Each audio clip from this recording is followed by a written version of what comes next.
Hi, in this video I'm going to do a sound test comparing the Sony XB21 with the JBL Flip 4.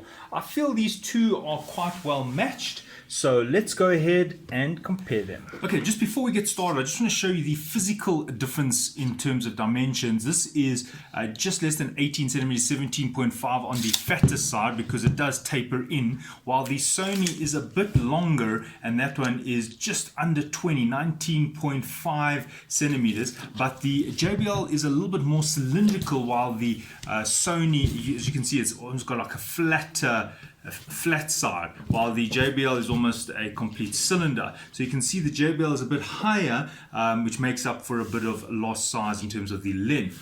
Alright, to do the sound test, I'm going to be using an M audio interface, which means that I'm going to be connecting it hardwired. So I'm going to be using a line-in input. Now, each one of these speakers has the ability to connect a line in. As you can see, there's the flip. When you flip the flip, there you can see. But now, just keeping in mind, I can already see a challenge because my line in is not going to work. I'm going to have to use an adapter to get into that small space. And there's the charging port. And on the Sony, you flip this little cover here, and you can see that I can get straight in. There is a bit more space there for me, and there are the other buttons, and there is the USB charging port.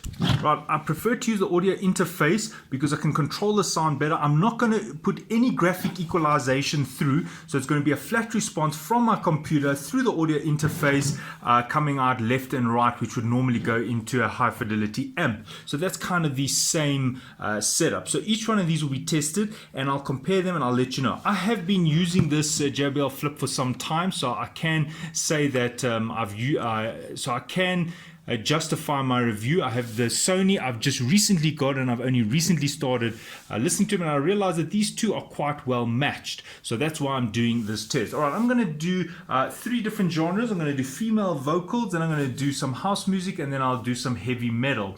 Now, obviously, there are copyright aspects in terms of YouTube, so they'll just be short snippets, but the female vocal, that song will be the longest because that is the best way to test the dynamic range of a speaker when you put a female vocal through. Alright, so here we go. Right, just telling you a little bit about the room acoustics. This is a fairly large room. You're looking at about 6 meters across by about 6 meters behind me. So that's giving at least a 35, 36, well 36. There are some different shapes here. The walls are not parallel, and that is why I said 35 meters, not quite 36. The walls do come in a bit, so that we're not going to have a problem of standing waves and things like that. If this doesn't make sense to you, don't worry. What you just need to know is that this is a room that has almost reflective surfaces. There isn't a lot of dampening in here. There's not a lot of curtains, which means not much of the sound is going to be absorbed. Yes, it will be absorbed into my clothing because I'm in front of the speakers, but other than that, tiled floors, almost reflective walls, so that will actually improve the loudness and probably improve the clarity somewhat. Now, I may even record the sound pressure level of the speakers. So this is a sound pressure level meter, and what it does is it kind of measures the volume, like the sound pressure level. Now, obviously there are rules about how you measure sound, and it must be 1 meter away and blah blah blah, but I'm just going to do a quick sound pressure level assessment. Right, we're going to start with the female vocals. You're going to have to trust my ears for the reason that obviously coming through YouTube and the audio, and you're really just testing the audio ability of my video camera. But anyway, here we go. I'm going to plug this in. There's the line input. I've just found a different cable. The world rejoices for yonder breaks a new and glorious morn. Fall on your knees. Oh, hear the angels' voices.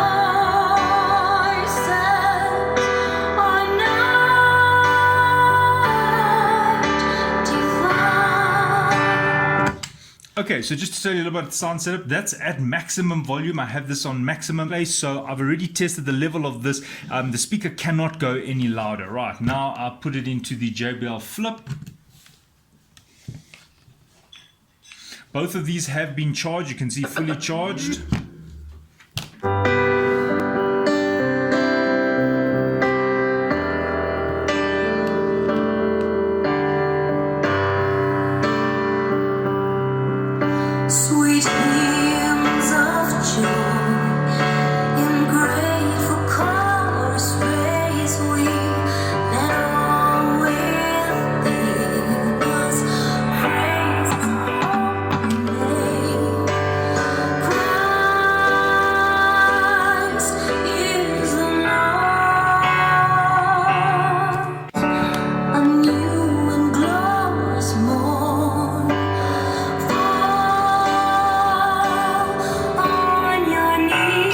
Okay, so my take on this is as follows. Look, the JBL, I don't know if you can hear it through the speaker, but it's got a bit more of a piezoelectric sound. Now, those of you who know about acoustics, you'll know that that's not necessarily a good thing. It does make it seem louder, so this is definitely brighter in terms of acoustics than this. This is a bit softer. You don't feel its presence as much as the JBL. The JBL, you know it's in the room. It's definitely commands your respect, but then I did hear a bit of distortion coming through, and then again that piezoelectric brightness, which I don't really like. I did hear a little bit of distortion, almost like, you know, the female vocal, you know, that tends to oscillate the driver, and sometimes you can hear it's like a papery sound, like. So I didn't like that coming through, while the Sony a bit softer, handling the sound a bit better, but then again, as I said, a bit softer. So let's listen to a house track. Okay, this time let's start with the JBL.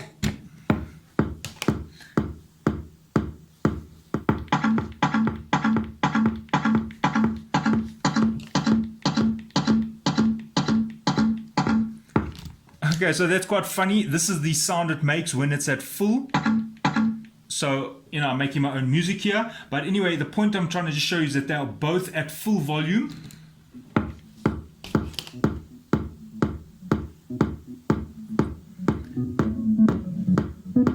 All right, let's try the Sony.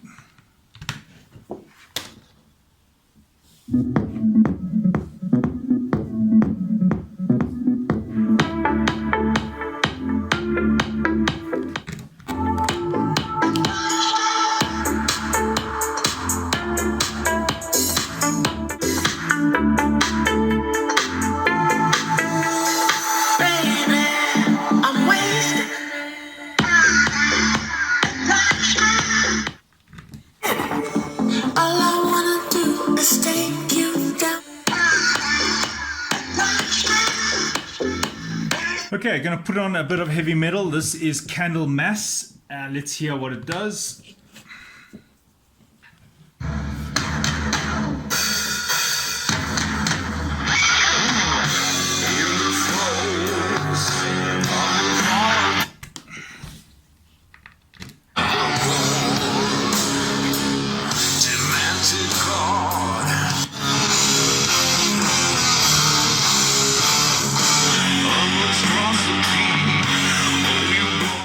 Alright, so my final conclusion. In your hand, the JBL sounds better. Now, I know you might think that's weird when I say in your hand. In your hand, a lot of people carry Bluetooth speakers. Now, in the hand, I find that JBL's bass is actually very good. The battery life is good, although I'm not doing that type of comparison. I'm quite impressed with the low-level sound. If you're not having the volume high, it's like low background music, this sounds very full. It sounds like the sound is coming from a hi-fi. Now, in terms of the Sony, at low volume, similar. So these are very closely matched at low volume. In fact, the Sony at lower volume sounds more bassy than the JBL. Now, that's just DSP. What I mean by DSP, I mean that's just tuning they've done digitally. So they've tried to make this thing sound very full at low volumes, and they've done a very good job at that, because right now, this sounds, I would say, pretty close to outstanding in terms of fullness, in terms of how the bass is. It's like almost like the bass is at about 100%, while the rest of the octaves are at about 40. So they've really amplified the bass so that it doesn't feel or doesn't sound like, you know, it's a speaker in a lunchbox or a laptop. So that both these have done a very good job at that. So in terms of low volume, they're both very good. However, the JBL is a bit brighter. The sound is a bit brighter. That, remember that I didn't put any graphic equalization on these. I'm using a flat response and testing the internal amplifier as is.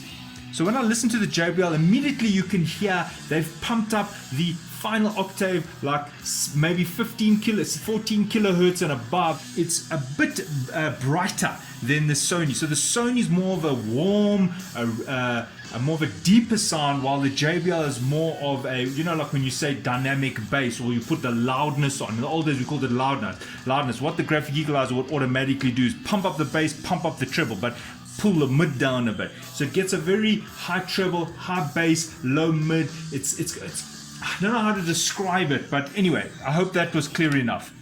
Both these speakers are outstanding at low volume. At high volume, unfortunately, the JBL it distorts quite a bit more than the Sony. Right, so which one of these do I prefer? Well, in terms of just the sound, not in terms of the construction, not in terms of battery life, not in terms of anything else but the sound. Well, this is a tough decision because on the one hand, I feel like the Sony is a bit more controlled, but the JBL will kind of just blast it. So I feel like the JBL over time will eventually start to distort more because I was already getting some distortion through. And if you're getting distortion through, well then guess what? It just grows and grows as the speaker wears out.